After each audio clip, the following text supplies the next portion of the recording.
الحمد لله رب العالمين والصلاة والسلام على سيد الأنبياء والمرسلين وعلى آله وأصحابه ومن تبعهم ودعا بدعوتهم إلى يوم الدين أما بعد أعوذ بالله من الشيطان الرجيم بسم الله الرحمن الرحيم إنا نحن نزلنا الذكر وإنا له لحافظون صدق الله العظيم হেফাজত ইসলাম বাংলাদেশ মক্কা মহানগর শাখার উদ্যোগে আয়োজিত আজকের এই হজ পুনর্মিলনী সম্মেলনে উপস্থিত সম্মানিত সভাপতি হেফাজত ইসলাম বাংলাদেশ মক্কা মহানগর শাখার সম্মানিত সভাপতি জনাব ওলিউল্লাহ সৌদি, উপস্থিত হেফাজত ইসলাম বাংলাদেশের কেন্দ্রীয় নেতৃবৃন্দ, মক্কা মহানগরের দায়িত্বশীল বৃন্দ এবং সমবেত আমার মক্কা প্রবাসী ভাইয়েরা এবং বাংলাদেশ থেকে আগত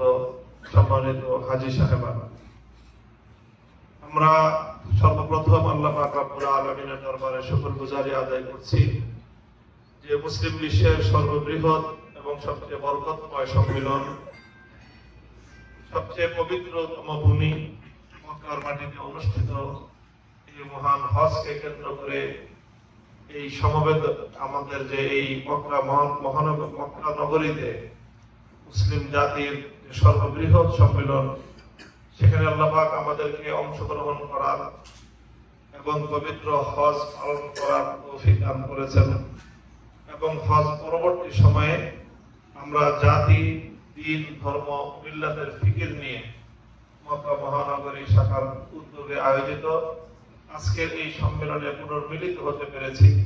এই জন্য আল্লাহ পাকের দরবারে শুকরিয়া আদায় করছি, আলহামদুলিল্লাহ। মুহতারাম হাজিরিন, আমি দীর্ঘ কোনো কথা বলবো না, আমি শুধু একটি কথা বলছি।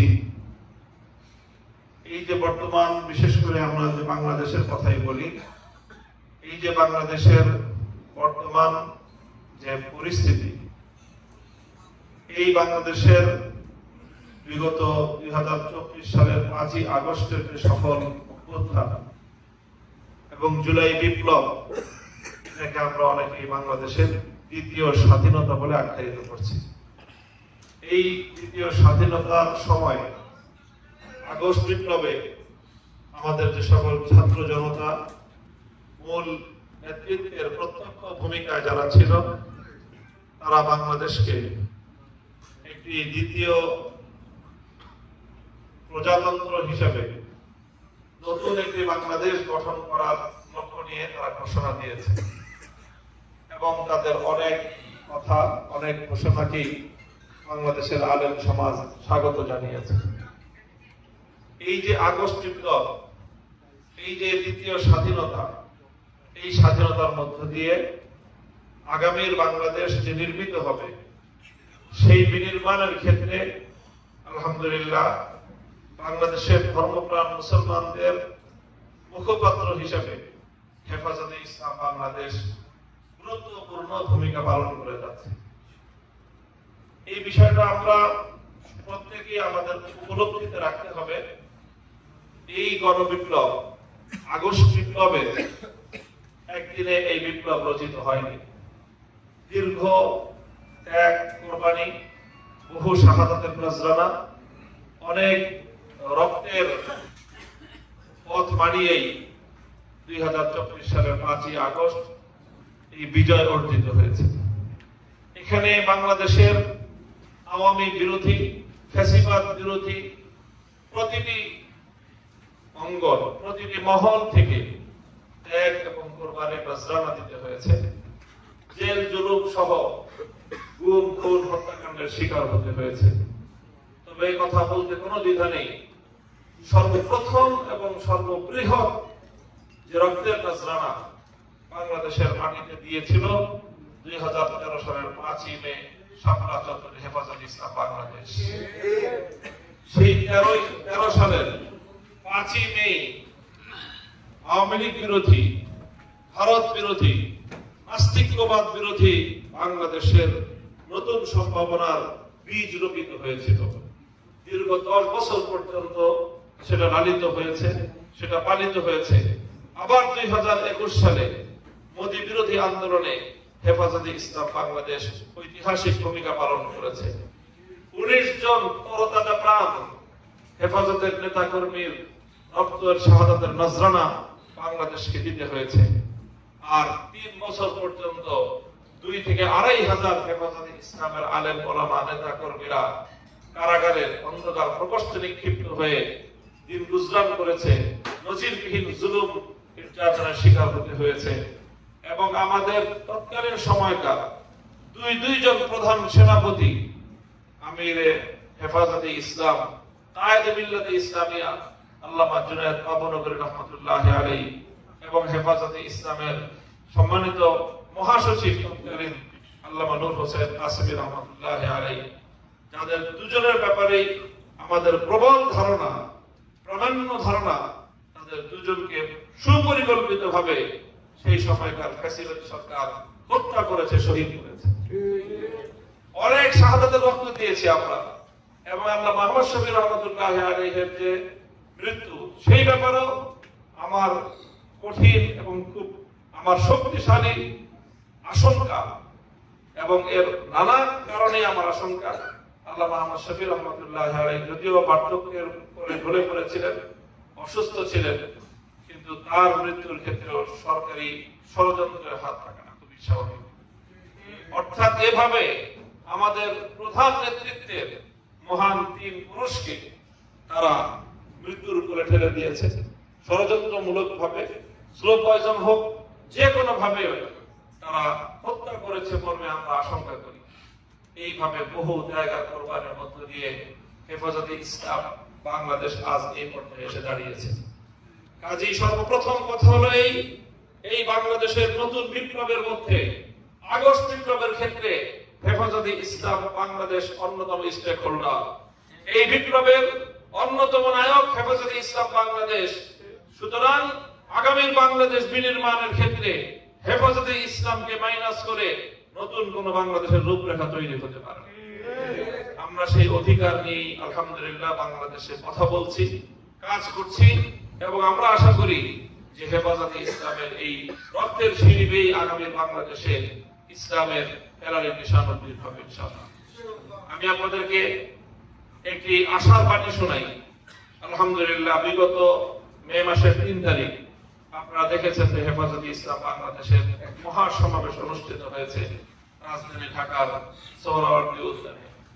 সেই মহা সমাবেশে হেফাজতে ইসলাম বাংলাদেশের বর্তমান অন্যতম কান্ডারি উম্মুল মাদারিস দারুল উলুম মুঈনুল ইসলাম হাটহাজারী মাদ্রাসার সম্মানিত মহাপরিচালক আল্লামা খলিল আহমদ কাসেমী কুরাইশি হাফিজাহুল্লাহ তাআলা গুরুত্বপূর্ণ একটা কথা বলেছেন।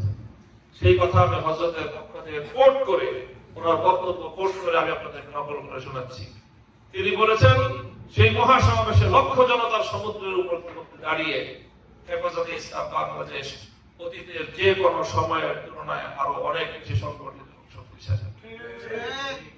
এটা অবশ্যই আল্লামা মুহাম্মদ শফি রহমাতুল্লাহি আলাইহি, আল্লামা জুনায়েদ বাবুনগরী রহমাতুল্লাহি আলাইহি, আল্লামা নূর হোসেন কাসেমী রহমাতুল্লাহি আলাইহি এবং হযরত মাওলানা নুরুল ইসলাম রহমাতুল্লাহি আলাইহি হেফাজতে ইসলামের 2 জন আমির, 2 জন মহাসচিব, মোট এই 4 ব্যক্তিত্বের তাদের শাহাদাত, তাদের কোরবানি, তাদের অনেক ত্যাগ এবং তিতিক্ষার মাধ্যমে হেফাজতে ইসলাম বাংলাদেশ আজ এই পর্যায়ে এসে দাঁড়িয়েছে। বর্তমানে আমাদের কান্ডারি কায়েদে মিল্লাতে ইসলামিয়া আমির হেফাজতে ইসলাম আল্লামা মুহিবুল্লাহ শাহ বাবুনগরী রহমাতুল্লাহি আলাইহি, আল্লামা হযরতের হায়াতকে এবং সিহহাতকে দীর্ঘায়িত করেন। সিহহাতের সাথে হায়াতকে আল্লামা দীর্ঘায়িত করেন। উনি একটা বট বৃক্ষের মতো বাংলাদেশে দাঁড়িয়ে আছেন, যার ব্যাপারে আমাদের আস্থা এবং বিশ্বাস হলো পাহাড় তারা কোন জায়গা থেকে টলে যেতে পারে, কিন্তু ইনশাআল্লাহ মুহিবুল্লাহ বাবুনগরী হকের পথ থেকে বিচ্যুত হবে।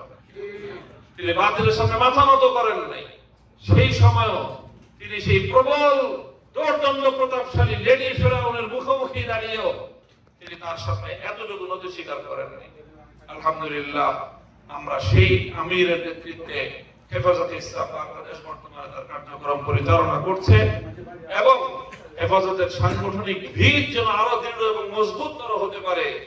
বিগত 3 তারিখের মহাসমাবেশ তার অন্যতম একটি মাইল ফলক, এবং মহাসমাবেশের পূর্বাভার অনেক কার্যক্রম, অনেক ঘটনা প্রবাহের মধ্য দিয়ে ইনশাআল্লাহ বাংলাদেশে হেফাজতে ইসলাম আগামী দিনে আরো শক্তিমান সংগঠন হিসেবে আবির্ভূত হবে ইনশাআল্লাহ। কাজেই আমি আপনাদের এই মক্কা শাখার যারা দায়িত্বশীল বৃন্দ আছেন তাদের কাছেও আমি তাদের শুকরিয়া আদায় করছি যে আজকে মক্কা শাখার মক্কা উম্মুল কোরা সারা পৃথিবীর নাম, সারা পৃথিবীর নাভি, সারা পৃথিবীর মার্কাজ, সারা পৃথিবীর প্রাচীনতম সর্বপ্রথম নগর, এই মক্কা নগরীর আজকের এই সম্মেলন একটি প্রতীকী সম্মেলন। সারা দুনিয়াবাসীর কাছে হেফাজতে ইসলামের পক্ষ থেকে সারা দুনিয়ায় যে যেখানেই থাকে, বিশেষ করে বাঙালি কমিউনিটি, বাংলাদেশের কমিউনিটি, তাদের সকলের কাছে বার্তা পৌঁছবে যে হেফাজতে ইসলাম বাংলাদেশ পৃথিবীর সকল জনপদে যেখানেই বাংলাদেশের মানুষ আছে সেখানেই হেফাজতে ইসলাম বাংলাদেশ আছে। আল্লামা জুনায়েদ বাবুনগরী রাহমাতুল্লাহ আলাইহি তার প্রদত্ত সর্বশেষ জনসমাবেশে একটা কথা বলেছিলেন। বাইতুল মুকাররম মসজিদের উত্তর দাঁড়িয়ে ফ্রান্সের দূতাবাস অভিমুখে মুহাম্মদুর রাসূলুল্লাহ সাল্লাল্লাহু আলাইহি ওয়াসাল্লামের বিরুদ্ধে কটূক্তির প্রতিবাদে দূতাবাস অভিমুখী গণমিছিল পূর্ব সমাবেশে দাঁড়িয়ে আল্লামা বাবুনগরী রাহমাতুল্লাহ আলাইহি বলেছিলেন, বাংলাদেশের যতগুলো মসজিদ আছে এই মসজিদগুলোতে যত মুসল্লি আছে সব মুসল্লিরা এখানে হেফাজত করবে। যারা নামাজ পড়ে, যারা আল্লাহকে বিশ্বাস করে, যারা ইসলামকে বিশ্বাস করে, যারা মুহাম্মদুর রাসূলুল্লাহ সাল্লাল্লাহু আলাইহি ওয়াসাল্লামকে মহব্বত করে, তারা সকলেই হেফাজতে ইসলামের কর্মী। কাজেই এই যে ব্যাপকতা হেফাজতে ইসলামের, আমরা হেফাজতকে এই ব্যাপকভাবে ধারণ করব। ইসলাম দেশ মানবতা বিরোধী প্রতিটি কার্যক্রমের বিরুদ্ধে হেফাজতে ইসলাম অতীতের মতো ইনশাআল্লাহ ভবিষ্যতে তার সংঘবদ্ধ সক্রিয় জোরালো ভূমিকা পালন করে যাবে ইনশাআল্লাহ। আপনারা এখান থেকে দোয়া করবেন, আপনারা ফি আতহারিল লিকা, আপনারা সবচেয়ে উত্তম পবিত্রতম ভূমিতে আপনারা থাকছেন, এখান থেকে আপনারা দোয়াও করবেন এবং আপনারা এই মাটিতে হেফাজতে ইসলামের যে ঝান্ডা সমুন্নত করেছেন নিজেদের মধ্যে আপনাদের সমন্বয়কে আরো মজবুত দৃঢ় করে আপনারা এই ঝান্ডাটা দান করা রাখবেন। সারা পৃথিবী থেকে মুসলমান বাঙালিরা মক্কা ভূমিতে আসবেই, পবিত্র বাইতুল্লাহকে কেন্দ্র করে হজ এবং উমরা সফরে সারা বছর সারা দুনিয়া থেকে মুসলমানদের আগমন করতে থাকে এবং বাঙালি কমিউনিটির লোকজন আসতে থাকে। তারা মক্কা নগরীতে এসে মক্কা নগরীর হেফাজতের দায়িত্ব বৃন্দের কাছ থেকে তারা যেন হেফাজত সংক্রান্ত একটা বার্তা এখান থেকে নিয়ে যেতে পারে, আপনারা সেই জায়গায় ভূমিকা পালন করবেন বলে আমি আশাবাদী। আরেকটা হলো যে আলহামদুলিল্লাহ হেফাজতে ইসলামের 2013 সালের মেচাকারের পর হেফাজতের আন্দোলনকে কেন্দ্র করে গোটা বাংলাদেশে যে সকল ভাইয়েরা শাহাদাত বরণ করেছিলেন, আশ্চর্যান্বিত হবেন এই শহীদদেরকে নিয়ে কাজ করতে গিয়ে আমরা দেখেছি সাধারণ মানুষের কনসেপ্ট অনেকে ধারণা করে যে 5ই মে শুধুমাত্র মাদ্রাসার ছাত্ররাই আলেম ওলামারাই মনে হয় এই শাপলা চত্বরে গিয়েছিল এবং তারাই মনে হয় শহীদ হয়েছে। আপনারা শুনে আশ্চর্যান্বিত হবেন যে আমাদের কাছে শহীদদের যে সর্বশেষ তথ্য যেটা আমরা একেবারে অথেন্টিক সোর্স থেকে সংগ্রহ করেছি তার মধ্যে প্রায় 80% 80% শহীদ যারা মাদ্রাসার কোন আলেম বা ছাত্র, 20% হলো মাদ্রাসার কেন্দ্রিক আর 80% মাদ্রাসার বাইরে বাংলাদেশের সমাজের প্রতিটি সেক্টর থেকে হেফাজতের 13 সালের 5ই মে শহীদ হয়েছে। রাজনৈতিক কর্মী বলেন, শ্রমিক বলেন, কৃষক বলেন, স্টুডেন্ট বলেন বা বিভিন্ন বড় বড় সরকারি অফিসের কর্মকর্তা পর্যন্ত বাংলাদেশের সর্বশ্রেষ্ঠ বিশ্ববিদ্যালয় ইঞ্জিনিয়ারিং ইউনিভার্সিটি বুয়েটের ছাত্ররা পর্যন্ত শহীদ হয়েছে এখানে। অর্থাৎ হেফাজতে ইসলামের আন্দোলন 2013 সালের আন্দোলনটা ছিল সত্যিকার অর্থেই সর্বব্যাপী এক আন্দোলন। একমাত্র বাংলাদেশের সংগঠন হেফাজতে ইসলাম সকল শ্রেণী এবং পেশার মানুষকে সংঘবদ্ধ করতে পারে এবং যাদের ডাকে বাংলাদেশের সব শ্রেণী পেশার মানুষ লাব্বাইক বলতে প্রস্তুত রয়েছে, সাড়া দিতে প্রস্তুত রয়েছে, সেই সংগঠন হলো হেফাজতে ইসলাম বাংলাদেশ। আমি সর্বশেষ যে কথা বলে আমি আমার বক্তব্য শেষ করব, হেফাজতে ইসলাম বাংলাদেশ রাজনীতি করে না, রাজনৈতিক সংগঠন না। তবে বাংলাদেশের রাষ্ট্র এবং রাজনীতিতে ইসলাম, মুসলমান এবং দেশের স্বার্থ রক্ষা করার জন্য যা করতে হয় হেফাজতে ইসলাম নেই, অতীতেও করেছে, ভবিষ্যতেও করবে। বাংলাদেশের রাষ্ট্র ব্যবস্থায় ইসলামকে কোনোভাবে গুরুত্বহীন করা যাবে না। ইসলামের ন্যূনতম কোনো বিষয়ের উপর ন্যূনতম কোনো আঘাত করার চেষ্টা করা হলে হেফাজতে ইসলাম বাংলাদেশ রুখে দাঁড়াবে, রক্তের সাগর প্রবাহিত করবে, আল্লাহর দ্বীনের ঠান্ডা বুলন্দিত হতে দেবে না ইনশাআল্লাহ। এই দৃঢ়তা, এই হিম্মত নিয়ে হেফাজতে ইসলাম বাংলাদেশ প্রতিষ্ঠিত হয়েছে। হেফাজতে ইসলাম বাংলাদেশ এক যুগ ধরে এই হিম্মত নিয়ে বাংলাদেশের মাটিতে পথ চলছে এবং আগস্ট বিপ্লবের অন্যতম শরীক এবং দুইবার 2013 সালে একবার, 2021 সালে একবার ফ্যাসিবাদের দ্বারা গণহত্যার শিকার হয়েছে বাংলাদেশের একমাত্র সংগঠন হেফাজতে ইসলাম বাংলাদেশ। বিএনপি, জামায়াতে ইসলাম সহ অন্যান্য পক্ষরাও জীবন দিয়েছে, রক্ত দিয়েছে। সকলের আত্মত্যাগকে আমরা সম্মান জানাই। তবে দুইবার একটা সংগঠন এরকম ফ্যাসিবাদী শেখ হাসিনার মুখোমুখি বুক টান করে দাঁড়ায়, বুকের রক্ত দিয়ে আল্লাহর জমিনকে, বাংলার মাটিকে রঞ্জিত করেছে, সেই সংগঠন হলো হেফাজতে ইসলাম বাংলাদেশ। কাজে আজকে আমাদের বক্তব্য হয়তোবা সোশ্যাল মিডিয়ার মাধ্যমে সকলের কাছে পৌঁছবে। আমি সেই জায়গায় পরিষ্কার বলতে চাই, হেফাজতে ইসলাম বাংলাদেশ নতুন বিপ্লবের অংশীদারিত্ব গ্রহণ করেছে মাগনা নয়, বুকের রক্ত দিয়ে। কাজে হেফাজতে ইসলাম বাংলাদেশের রক্তের মূল্য পরিশোধ করা ছাড়া আগামীর বাংলাদেশে কোনো পদক্ষেপ বাস্তবায়িত হতে দেওয়া হবে না। হেফাজতে ইসলাম বাংলাদেশ কোন ব্যক্তির স্বার্থ চায় না, গোষ্ঠীর স্বার্থ আমরা চাই না। আমরা চাই বাংলাদেশে ইসলাম নিয়ে গৌরবের সাথে মাথা উঁচু করে আমরা বাঁচবো। আমাদের আগামী প্রজন্ম বাংলাদেশে ইসলাম নিয়ে বাঁচবে এবং একথা মনে রাখতে হবে, বাংলাদেশ এবং ইসলাম এক সূত্রে গাঁথা। যদি বাংলাদেশে ইসলাম বিপন্ন হয়, স্বাধীনতা থাকবে না বাংলাদেশের অস্তিত্ব বিলুপ্ত হয়ে যাবে। কাজেই যারা বাংলাদেশে ইসলামের পক্ষে, তারাই বাংলাদেশের স্বাধীনতার পক্ষে। যারা বাংলাদেশে ইসলামকে ধ্বংস করতে চায়, তারাই স্বাধীনতার দুশ্মন, তারাই স্বাধীনতার শত্রু। তাদের বিরুদ্ধে আগামীর বাংলাদেশে আমাদের সকলকে ঐক্যবদ্ধভাবে ভূমিকা পালন করতে হবে। আল্লাহ পাক আপনাদের সকলকে তৌফিক দান করুন, আমাদেরকে আল্লাহ পাক কবুল করেন। হেফাজতের এই কার্যক্রমে বিশেষ করে প্রবাসী ভাইয়েরা যারা আছেন, তারা দোয়া করতে পারেন। এবং এটা আমাদের বাংলাদেশের সকল সংগঠনগুলোর একটা রেওয়াজ, একটা ট্র্যাডিশন চলে আসছে যে প্রবাসে যারা থাকেন তারা প্রত্যক্ষভাবে শারীরিকভাবে উপস্থিত থেকে বিভিন্ন কার্যক্রমে অংশগ্রহণ তারা করতে পারেন না, যেটা আমরা দেশে যারা থাকি তারা যেভাবে পারি। তবে আপনারা যেটা পারেন, সবচেয়ে বড় বিগত ফ্যাসিবাদ বিরোধী এই গণবিপ্লবেও দেখা গিয়েছে যে প্রবাসীরা বাংলাদেশের রাজপথে নেমে তারা কিন্তু প্রত্যক্ষ কোনো ভূমিকা রাখতে পারে নাই। তারা প্রবাস থেকে সবচেয়ে বড় যে কাজটা করেছে রেমিটেন্স যোদ্ধা হিসেবে তারা বাংলাদেশের নতুন বিপ্লবে অসাধারণ ভূমিকা তারা পালন করেছে। তো হেফাজতে ইসলাম বাংলাদেশেও অনেক বড় বড় কাজ পরিচালনা করতে হয়। এই সকল কার্যক্রমে ইন্টারনাল সোর্স থেকে আভ্যন্তরীণ আমাদের হেফাজতে ইসলামের যে দায়িত্বশীল এবং নেতাকর্মী আছে তাদের পক্ষ থেকে আর্থিক যে অংশগ্রহণটা, সেটার মাধ্যমে হেফাজতের সকল কার্যক্রম পরিচালনা করা অনেক কঠিন হয়ে যায়।